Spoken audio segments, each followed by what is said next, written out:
নবছর কেটে গিয়েছে অপেক্ষা করতে করতে, এখনো কোনো আশার আলো দেখা যাচ্ছে না। প্রতিশ্রুতি সার, তাই বাহ্যিক সাজগোজ আনন্দ অনুষ্ঠানের মধ্যেও ভেতরের যন্ত্রণাটা কুড়ে কুড়ে খায়। তাই তো অতিথিদের সামনেই চাকরির দাবিতে সুর চড়িয়েছেন নববধূ। এমনটাই বললেন ভাতারের ছাত্রী গ্রামের অভয়া রায়।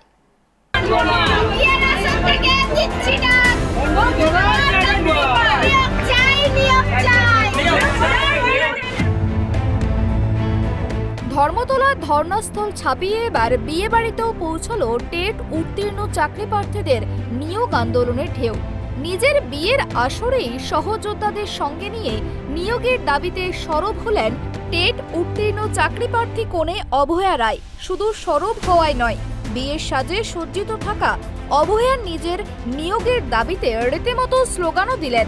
আর কনেকে হঠাৎ করে স্লোগান দিয়ে উঠতে দেখে হতবাক হয়ে যান নিমন্ত্রিতরাও। পরে অবশ্য সব জেনে তারাও অভয়ার সঙ্গেই গলা মেলানেন। অল্প সময়ের জন্য হলেও অভয়ার বিয়ের অনুষ্ঠান বাড়ি কার্যত যেন হয়ে ওঠে টেট উত্তীর্ণ চাকরি প্রার্থীদের আন্দোলনের এক ঠিকানা। বিয়ে বাড়িতে হওয়া এমন কর্মকাণ্ডের ভিডিও অভয়ার বন্ধু রাজু বণিক সোশ্যাল মিডিয়ায় পোস্ট করতেই তা ঝড়ের গতিতে ভাইরাল হয়ে যায়। খোঁজখবর নিয়ে জানা গিয়েছে যে অভয়া কলকাতা বা তার আশেপাশের কোনো শহর কিংবা মফস্বল এলাকার বাসিন্দা নয়। তার বাড়ি পূর্ব মেদিনীপুর জেলার ভাতার থানার খেরুর গ্রামে। অভয়ার বাবা বনমালী রায় দীর্ঘদিন ধরেই অসুস্থ, মা আলপনা দেবী সাধারণ গৃহবধূ, দাদা লক্ষ্মীকান্ত ধর্মকর্ম নিয়ে থাকেন। অভাবের সংসারে বড় হয়ে ওঠা মেয়ে অভয়া ছোট বয়স থেকেই লেখাপড়া শিখে শিক্ষিকা হওয়ার স্বপ্ন দেখতেন। স্বপ্ন পূরণের জন্য সমস্ত কষ্টকে উপেক্ষা করে লেখাপড়া চালিয়ে যান। স্নাতক হবার পর অভয়া ডিএলএড কোর্সও সম্পূর্ণ করেন। 2014 সালে তিনি প্রাথমিকের নিয়োগের টেট পরীক্ষাতে উত্তীর্ণ হন। তারপর থেকে নয় করেই 9 বছর কেটে গিয়েছে, কিন্তু অনেকের মতোই অভয়াও নিয়োগপত্র পাওয়া থেকে বঞ্চিতই রয়ে গিয়েছেন। শিক্ষিকায় চাকরি না পাওয়ার আক্ষেপ বুকে নিয়েই 6 মে বিয়ের পিড়িতে বসেন অভয়া। ভাতারের ছাতনি গ্রামের যুবক রেন্টুদের সঙ্গে অভয়া বিবাহ বন্ধনে আবদ্ধ হন। 8 মে সম্পন্ন হয় তাদের বৌভাতের অনুষ্ঠান। সংসার জীবনে পা রাখলেও অভয়া নিয়োগের দাবিতে পিছু হটতে নারাজ। এই বিষয়ে অভয়ার পাশে দাঁড়িয়েছেন তার স্বামীও। তিনি জানিয়েছেন, স্ত্রী যে দাবিতে আন্দোলনে সামিল হয়েছেন সেটা ন্যায্য। যোগ্যতার পরিচয় দিয়ে অভয়া নিয়োগের দাবি করছেন, এতে অন্যায়ের কিছু নেই। তাই অভয়ার পাশে তিনি থাকবেন। আর বিয়ের আসরে নিয়োগের দাবিতে স্লোগান দেওয়া প্রসঙ্গে অভয়া রায় জানান, 2014 সালে টেট পরীক্ষায় উত্তীর্ণ হয়েছেন তিনি। তারপর থেকে 9 বছর পেরিয়ে গেলেও নিয়োগপত্র হাতে পাননি তিনি, শুধু পেয়েছেন প্রতিশ্রুতি। ধর্মতলা ধর্ণা মঞ্চ থেকে নিয়োগ চাই বলতে বলতে তার মতো সকল বঞ্চিতদের গলা ফেটে গিয়েছে। তবু নিয়োগ মেলার সৌভাগ্য আজও হয়নি। চাকরি না পাওয়ার আক্ষেপ তাই বিয়ের শুভ দিনেও ভুলে থাকতে পারেননি তিনি। জীবনের এত বড় দিনেও হাসির জায়গায় কষ্ট হচ্ছে তার। মেয়েদের জীবনে বা ছেলেদের জীবনে, যে কারো জীবনে স্পেশাল জিনিস বিয়ে মানে সবসময় আনন্দের মুহূর্ত থাকে, কিন্তু আমাদের বেকারের যন্ত্রণাটা এতটাই বেশি হয়ে গেছে যে ওই দিনেও বেকারের যন্ত্রণাটা ভুলে থাকতে পারিনি। 2014 সালে টেট পাশ করেছি, ট্রেনিং করেছি। মুখ্যমন্ত্রী, মাননীয় মুখ্যমন্ত্রী 2020 সালে 11ই নভেম্বর নবান্নের সভাগৃহ থেকে তাদের তৎকালীন মুখ্য সচিব আলাপন বন্দ্যোপাধ্যায়কে সামনে রেখে ডেটা দেখে ঘোষণা করেছিলেন, রাজ্যে 20,000 টেট পাস আছে, তাদের সকলকেই নিয়ে নেওয়া হবে। প্রথমে 16,500কে নিয়োগ করা হবে, পরবর্তীতে ধাপে 3,500 নিয়োগ করা হবে।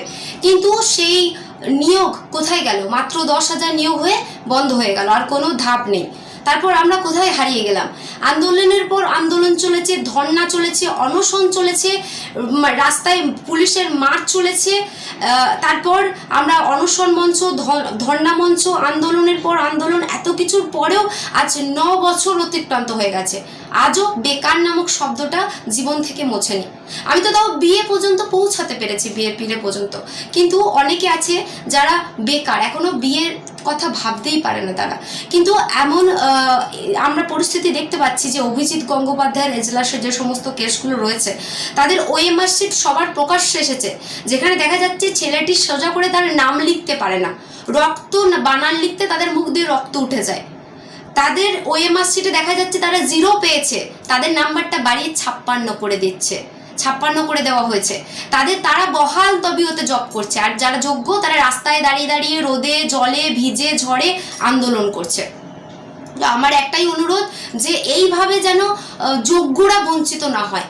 আমাদের মানবিক মুখ্যমন্ত্রী, উনি তো মানবিক, উনি তো যেমন অযোগ্যদের চাকরি যাওয়ার জন্য ওনার চোখে জল এসেছিলেন, গলা কেঁপেছিল, তো আমার তাতে কোনো সমস্যা নেই, উনি সবার পাশে দাঁড়াতে চান, কিন্তু যোগ্যরাও যেন বঞ্চিত না হয়, এটাই আমার অনুরোধ, যেন যোগ্যরাও বঞ্চিত না হয়। একের পর এক আন্দোলন হয়েছে। আমার বিয়ের দিনও আমি ভুলে থাকতে পারিনি যে আমার বিয়ে হচ্ছে, আমি আনন্দ উপভোগ করব, আমার স্পেশাল দিন। সেই দিনেতেও আমার সহযোদ্ধা বন্ধুরা এসেছিল ঝাড়গ্রাম থেকে, নদিয়া থেকে, পশ্চিম মেদিনীপুর থেকে, বাঁকুড়া থেকে, বীরভূম থেকে, উত্তর 24 পরগনা থেকে, সমস্ত জেলা থেকে আমার সহযোদ্ধারা এসেছিল। তাদের সঙ্গে একটাই আমি স্লোগান দিয়েছিলাম, নিয়োগ চাই। আমার লজ্জা বলে কিছু নেই দাদা, বেকারের যন্ত্রণাটা এমনভাবে আমাকে হার্ট করেছে, ডিপ্রেশনে চলে গেছি। এখন শুধু একটাই, যে নিয়োগ চাই, দয়া করে যোগ্যদের নিয়োগ দিন। এদিকে নিয়োগের দাবিতে টেট উত্তীর্ণদের বিয়ে বাড়িতে সরব হওয়ার বিষয়টি বিরোধী রাজনৈতিক দলের নেতৃত্বের নজর এড়ায়নি। জেলা বিজেপির নেতা মৃত্যুঞ্জয় চন্দ্র এই প্রসঙ্গে জানান, এমন আন্দোলন সত্যি নজিরবিহীন। এরপরেও যদি সরকারের হুঁশ না ফেরে তাহলে ধরে নিতে হবে এই রাজ্যের সরকারের দুকান কাটা। বিষয়টি আদালতে বিচারাধীন বলে কোনো মন্তব্য করতে চাননি শাসক দল তৃণমূল নেতৃত্ব। পূর্ব বর্ধমান থেকে আকাশ খানের রিপোর্ট, ট্রাইব টিভি।